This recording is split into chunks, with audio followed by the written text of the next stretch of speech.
injuries, back injuries with or without spinal cord damage. So yan yung usually makonsider as yellow. Ang next naman is green tag or third priority. Mga sila ang mga walking wounded. So minor fractures lang and then minor soft injuries or usually mga walking wounded persons. Ano siya? And then last one, ang ginatawag na to na black tag. Okay? Pero again, we're not allowed to declare patay, di ba? Kaya nasa field man ta. Pero kung basihan bitaw nimo on standard sa Red Cross kung taas-taas man ni MCI naami ka ng medical director on field. Okay? Pero namo gud tay ginatawag na kanang irreversible signs of death. Okay? Pag sample bitaw pag maramihang pasyente, pag na-check nimo ang pasyente ninyo like may na-decapitate na, dependent lividity, rigor mortis, mga ganun. And even kahit negative lang or kung hindi huminga ang pasyente pag MCI, once na nag-reposition ka tapos hindi pa din huminga, automatic tag as block. So now na itong mas makasurvive pa. Klaro? Okay. So, paano siya ang flow? Tanawin niyo ha. Ang meaning ng START, simple treatment, simple triage and rapid treatment. Okay? So, tanawan niyo. Example, may sa isang sinihan may emergency. So, paano kayo mag-conduct ng MCI na approach? Tandaan, once na dumating ka sa area, okay, ang pinaka-first mo gawin, galing ka pa lang sa labas, sumigaw ka, everyone, from Red Cross, kung sino yung pwedeng tumayo kayo, labas, proceed sa may treatment area, or proceed kayo doon. Katong mga nagtindog, kung saan mataga to sila ha? Green, kasi walking wounded man sila. Okay? So, itag mo na lang na naiwan, eto nasa loob na lang. Okay? Lapitan mo yung mga pasyente. Una, namang tayo ginatawag ng RPM, respiration, perfusion, mental status. Dali niyo na siya. Una, respiration. Huminga ang pasyente or hindi? Pag nagaginawa ang patient, proceed sa right side. Yes. Pag over 10 minutes 30 breaths per minute, tag as immediate. Okay? Paano? Gitutuan mo Ma'am Jenny, di ba? Paano galing mag-check? Pila kayo normal na respiratory rate ng patient? 12 to 20. Okay? Next. Under 30 breaths per minute, assess na to ang perfusion. Later, mabalagin na siya. Next, if ever man pagdating niyo sa isang patient, lumapit ka sa isang patient, ang isang patient hindi na huminga, i-position niyo ang airway. I-tilt mo siya. If ever man hindi pa siya huminga, tag as black. Pero if ever man huminga ang patient, tag as red. Okay? Klaro? So mabilisan lang yan siya na-approach. Hindi ka magdugay sa isang patient lang. Next, perspiration. Perfusion. So, radial pulse or capillary refill. So, pag-check mo ng radial pulse or capillary refill, halimbawa, i-press din mo ang kuko ng patient. Okay? Tapos, less than 2 seconds before siya nagbalik. Anong tag sa kanya? Control mo ang bleeding, kung may bleeding, tapos tag as red. Over 2 seconds, before nagbalik ang control bleeding, tag as red. Pero if ever man less than 2 seconds, tapos nagbalik ka agad, assess mo mental status ng patient. Pag makapollow siya ng simple command, tag as yellow. Pag hindi, tag as red. Okay? Klaro ha? And the next,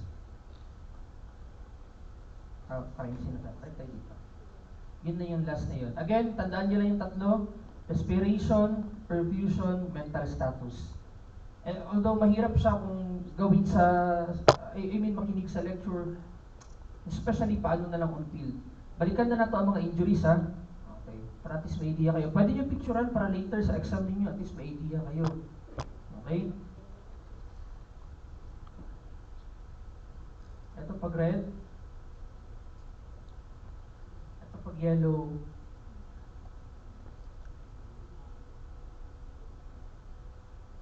Ito pag green. Ito basic lang to ha.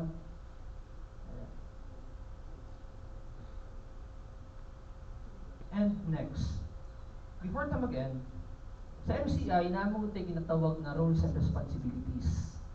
Okay? Ano mga roles and responsibilities na yon? Una, natay ginatawag na triage officer. Ang sana ang himuon sa triage officer. Siya ang in charge of sorting patient depende sa anong category ng patient. Ano siya ginatawag na to na triage officer. Next, natay ginatawag na transport officer. Direct na to.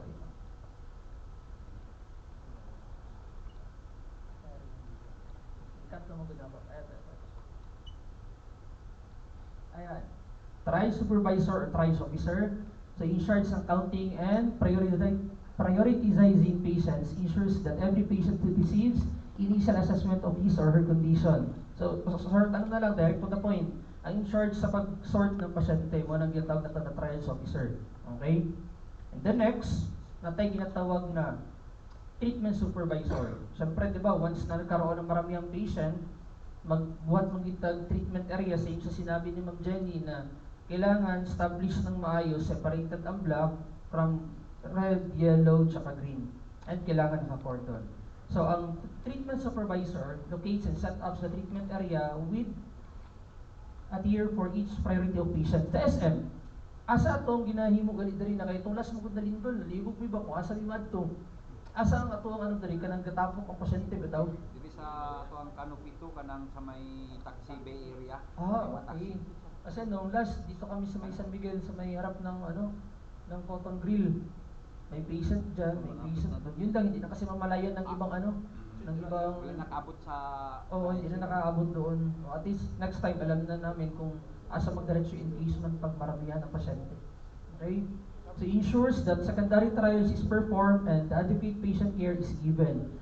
Tandaan na to na ang sorting ng patient, ang pagkategory ng patient, hindi siya nag-start from incident papuntang treatment. Once na nasa treatment, always i-recheck din na to ang patient if critical, 5 minutes, if non-critical, 15 minutes para maritag na to ang patient. Okay? And the next, assist with moving patient to the transportation area. In case man pag may mga na-manage na pasyente, like natapos na, tapos yung mga priority na i-transport sa hospital, pwede na nyo i-transport sa hospital. Okay? May ano ba kayo, sir? May MOA ba kayo ng hospital? Si Elizabeth, no? At least kayo, hatitan ka agad ng pasyente in case. Dalawa. Doctors. Okay, next. So, transportation supervisor or transportation officer coordinates the transportation and distribution of patient to appropriate receiving hospital. Yun nga, at least may madami kayong together with other hospitals. In case man, pag may mga natapos na na-manage na patient, pwede nyo na siya i-direct transport dun sa mga hospital na yan. Siyempre, ang in-charge niyan, ang transportation officer, mag-coordinate kung asan siya i-transport na hospital. Okay? And then communicate with the area's hospital, document and track the number of vehicle transporting patient, transported, and facility destination. Tandaan ninyo, sa transportation officer, i-monitor niya pa din kung ilan na ang patient na na-transport in case man mag-track kung ilan lahat ng pasyente. Hindi nakalimot ko, ilan na to nakapod sa hospital ba? Balikan ako tinyo to. Alas kayo sa oras, mas better ng i-transport officer, i-record niya na lang kung ilan na ang na-travel, ilang red na, ilang yellow na. Kasi naka-hold lang naman ang green. Okay? And the next, staging supervisor or officer should be assigned when scene requires response by numerous emergency vehicles or agencies. The staging area should be established away from the scene.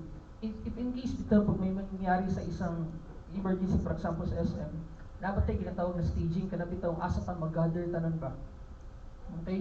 Like kung dadating sa Red Cross, pasok sa Red Cross, daan muna ng staging, mag-check-in muna, ma'am, from Red Cross, anin po kami, ano pa ang need, ganito, ganyan.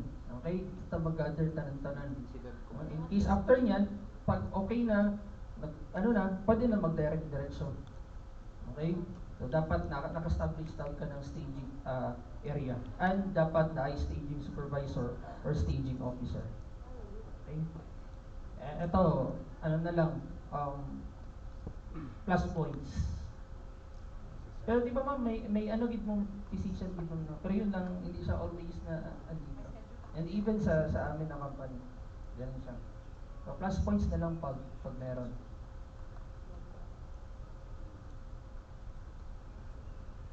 So, klaro?